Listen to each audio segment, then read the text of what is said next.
Dans la prochaine série vidéo, nous explorerons ensemble les différents types de réactions chimiques, les plus communes. Nous appliquerons les principes de construction et de balancement des équations chimiques pour ajouter à ce que tu connais déjà, en plus d'en ajouter quelques-unes. La première vidéo sera un petit rappel des réactions que tu as vues précédemment, soit les synthèses, les décompositions, les oxydations et les précipitations. La synthèse est la formation d'une molécule complexe à partir d'atomes ou de molécules plus simples. Prenons par exemple la synthèse de l'ammoniac. Dans la vidéo suivante, on va observer justement la synthèse de l'ammoniac. Donc on voit en premier lieu qu'on a une portion de diazote qui est mélangée avec exactement 3 portions de dihydrogène.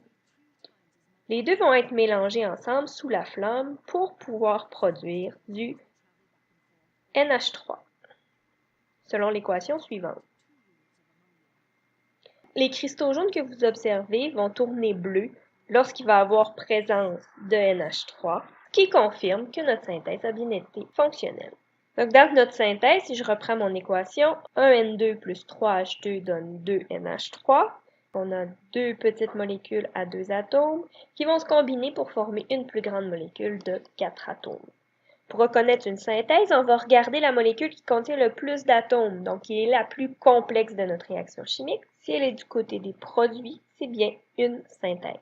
Dans notre exemple de la synthèse de l'ammoniac, la plus grosse molécule, c'est l'ammoniac NH3 et elle est bien du côté des produits.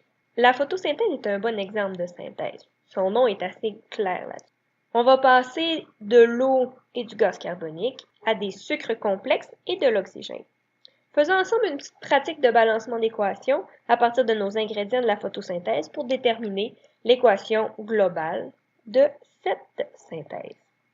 Donc, j'ai pour commencer du CO2 plus du H2O qui va se transformer en C6H12O6 plus O2.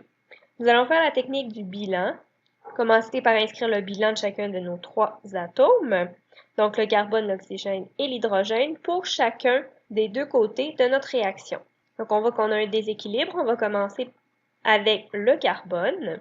J'ai seulement un carbone du côté des réactifs et 6 du côté des produits. Je dois donc en ajouter 5 du côté des réactifs.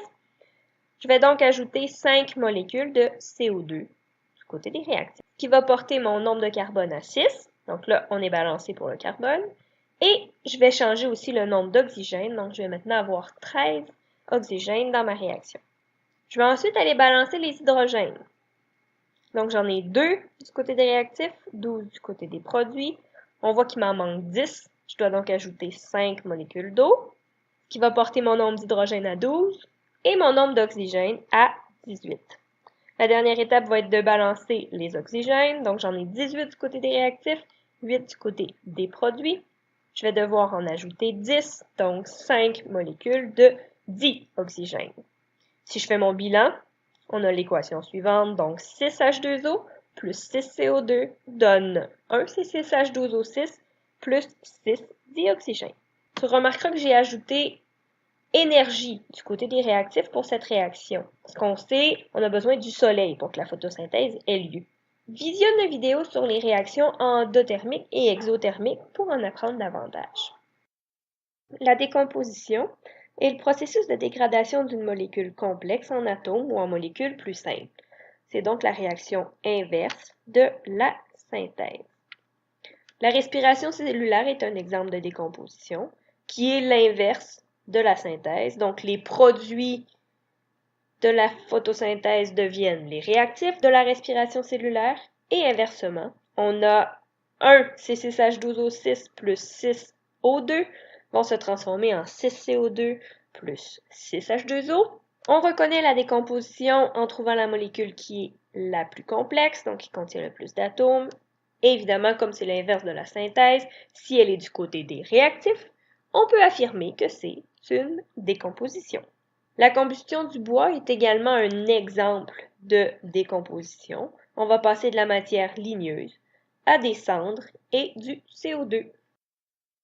L'oxydation est une réaction qui implique de l'oxygène ou des substances similaires à l'oxygène comme le soufre, le chlore ou le fluor. Pour facilement le reconnaître, on doit valider qu'il y a bien de l'oxygène ou un de ces entités similaires du côté des réactifs. Quelle réaction avons-nous vue depuis le début de cette vidéo qui serait une oxydation selon toi? La respiration cellulaire. Donc, la formation de la rouille est un autre exemple facilement identifiable de l'oxydation. En fait, la rouille, c'est de l'oxyde de fer. L'équation chimique ici, donc on a 4 atomes de fer plus 3 molécules de dioxygène qui se combinent pour former 2 molécules de trioxyde de difer. La combustion est également une réaction d'oxydation. Puisque tu le sais, on ne peut pas faire de feu si on n'a pas d'oxygène. La précipitation est la formation d'une substance solide, peu ou pas du tout soluble, lors du mélange de deux solutions qui sont liquides. L'exemple classique de la précipitation est la réaction suivante. La réaction entre du nitrate de plomb, PbNO3,2, et de l'iodure de potassium, donc Ki, pour former du PBI2, donc le sel jaune que tu vois sur la photo, et du KNO3, qui est la partie liquide qu'on retrouve dans l'éprouvettes. Pour reconnaître une précipitation lorsqu'on a une réaction chimique, on regarde si du côté des produits, il y a un élément qui est solide, alors que les autres sont aqueux. La précipitation est également utilisée dans la fabrication du fromage. Ici, je te montre dans le petit vidéo, donc on a du lait qu'on fait chauffer et on ajoute du vinaigre ou des enzymes, tout dépendant du processus qu'on va utiliser. Si on est plus industriel, on va utiliser certaines enzymes. Et vous allez voir, le lait va cailler. Ce qu'on voit dans la vidéo, c'est un précipité. Puis on peut récupérer pour faire du fromage. Donc en résumé, nous avons vu 4 types de réactions chimiques. La synthèse, la décomposition, l'oxydation et la précipitation. On les reconnaît si